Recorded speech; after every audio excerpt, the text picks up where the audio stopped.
you know the first and last one, and because of that concern, our government has sent us over here and various delegations comprising of all party members of parliament to different parts of the world, so that the world knows the threat which India has been facing from last so many years.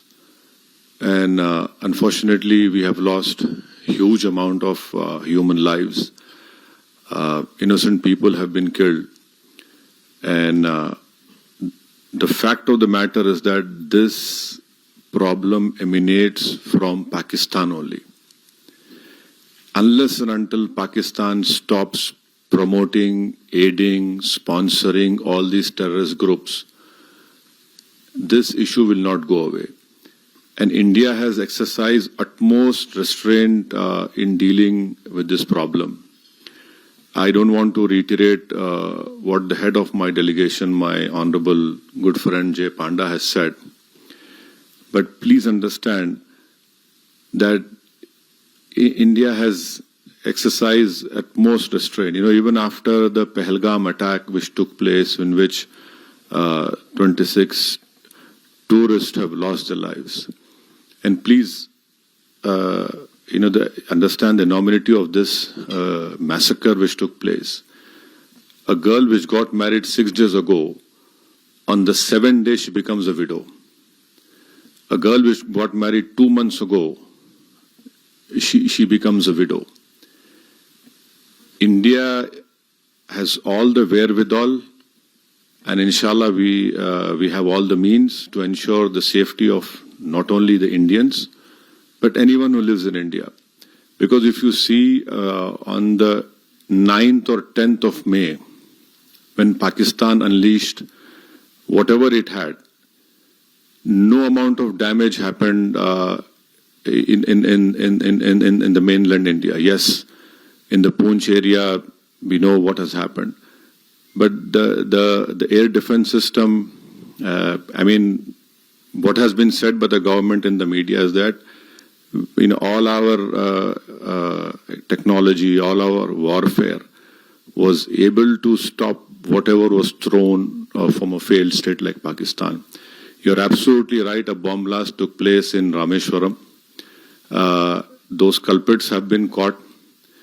And let me also remind you that the 26/11 incident which took place in Mumbai, Ajmal Kasab was caught. Ajmal Kasab was given all the due process of the law, wherein Ajmal Kasab went through all the legal process of our country, and ultimately the court gave him the punishment.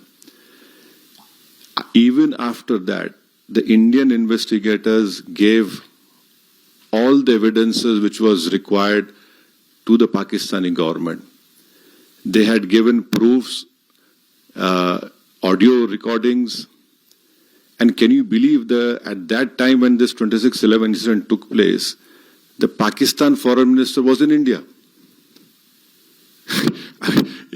So this is a state which is not at all connected. It is not at all concerned about the safety and what the message that goes out. But unfortunately, because of Pakistan's intransigence, that trial didn't go further up. But when Bahrain was heading the FATF committee and Pakistan was put in the grey list, that trial proceeded.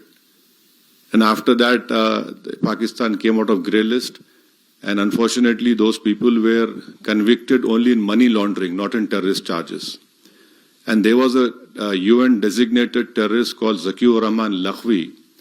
I don't know where in the world the prison system is such that Mr. Zakiur Rahman is a designated terrorist, and by being in prison, his wife gives birth to a child. Now this is what Pakistan's legal system or the support of the state is concerned. So I can only assure you, with all the responsibility, that our government has taken all the steps to protect the life and limb of every Indian, and this government has made very clear. next time you take up this misadventure, it will be beyond what they are expecting.